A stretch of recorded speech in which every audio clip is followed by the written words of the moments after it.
think some of the biggest things I see going on, and it's not necessarily for the people trying to do the transactions, but it's this whole sub two thing.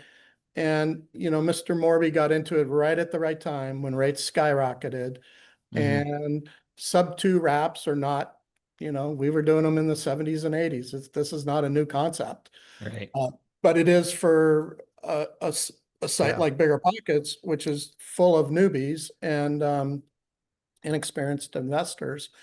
And they're all worried about what's going to happen to them when the real risk is the seller of these properties to somebody who's not really qualified to take on a subject to. Yeah. And then the fraud you're going to see a ton of fraud because I Yeah. already lived through it because, they get into them subject to, they now realize they have no personal liability, on the note.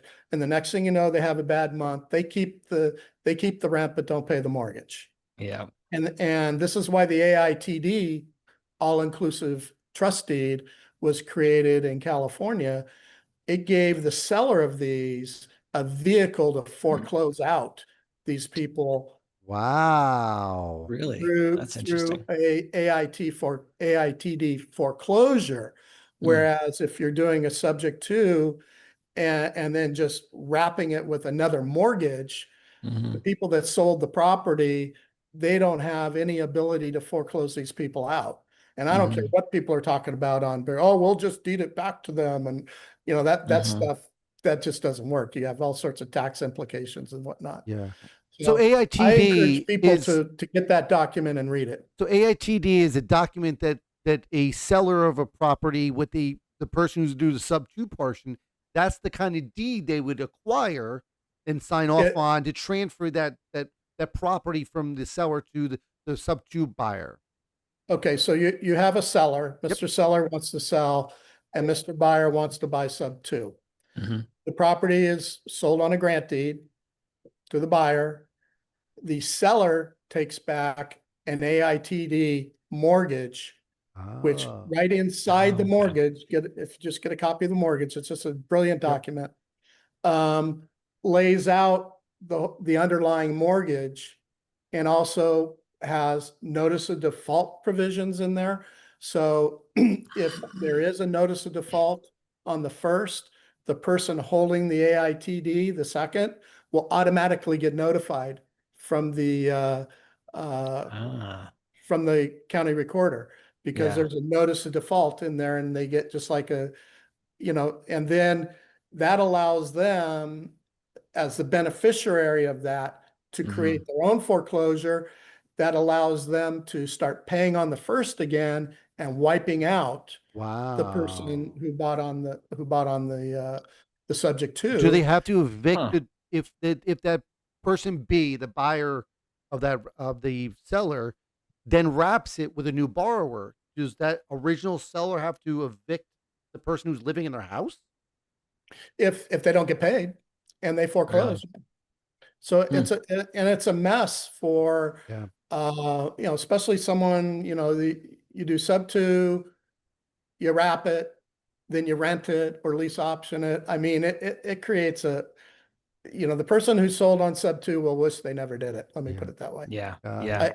I think the people that sell on sub two need to be um, much better educated, and most Yeah. people, it's crazy for them to do that. So let's just It'd play be that out better for a just to lease second. option the property. We've had Jeff Watson on Yeah. our show, and we're trying to press this upon the whole community as a whole. It's easy to say you're going to wish you did it right, but a lot of people are either new, young, and when you hear you're going to wish you did it right, they're hearing just some bunch of words. What do you mean by you're going to wish you did it right? What are some of the ramifications of this, of what Okay, could well, happen? so a young group of investors, they were in their 20s. The traveling buy on sub two and then lease option to people came through Mhm. Portland, Oregon, and then make the Delta, you know. Mhm. Mhm. They did about 35 of them.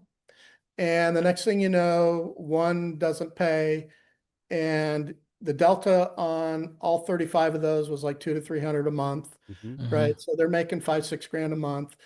Well, they get someone who doesn't pay on their lease option, or if they sold to somebody and they don't pay, now they don't have the money to pay on that one. Yeah. So it's just like in multifamily, if you get to a certain amount of vacancy factor, you can't debt service. Sure. Well, if you're writing a bunch of wrap notes and you have a certain amount of those go bad, unless you have wherewithal reserves, which most of these people don't, they have Mhm. minimal reserves. Sure. And if any, they're stuck. They can't make the payment, and they have someone living in the house for free. So all of a sudden, the seller their mortgage isn't getting paid, and then they're getting notification that they're in default. Now they're pissed. Yep. So these people, ended up getting turned into the AG. And I stepped in, I rescued maybe 10 of them where I paid them off that they actually had equity, and at least retired those mortgages for them. Got it. And then they ended up coming to work for me doing door knocking. But So we had- anyway, And we had Sohail on our show a couple months ago or so, and he was sharing that if the borrower is not properly underwritten, right, and I think if they have up to 3 years, and that borrower defaults, the wrap borrower, they can actually rescind the deal, right, and the buyer, person B, can literally have to owe them all principal and interest payments back to that new borrower because it didn't underwrite correctly. And then they would have to evict the people out of the house that they got basically all this money. So, right. Yeah. And in the meantime, they're supposed to pay the first, and the Yep. poor person who sold it to them, some mom and pop who have no idea what they did, Yep. is going to end up getting, and in a state like Texas that has deficiency judgments on owner occupied, they could end up a seller of Yeah. those could end up in big trouble. and now granted, these can be done right. These can be done correctly. These can be done properly. We're not saying wraps are totally bad.